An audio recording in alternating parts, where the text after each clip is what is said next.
stuff from all that I could become. Eager but too scared to climb.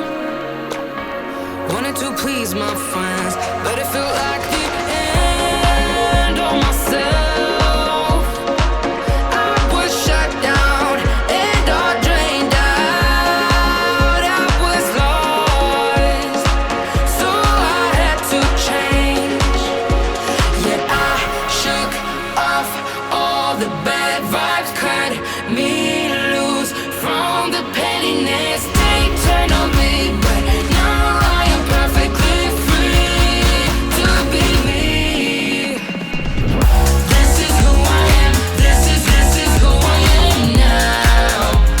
No matter what they're saying, this is who I am. This is who I am now.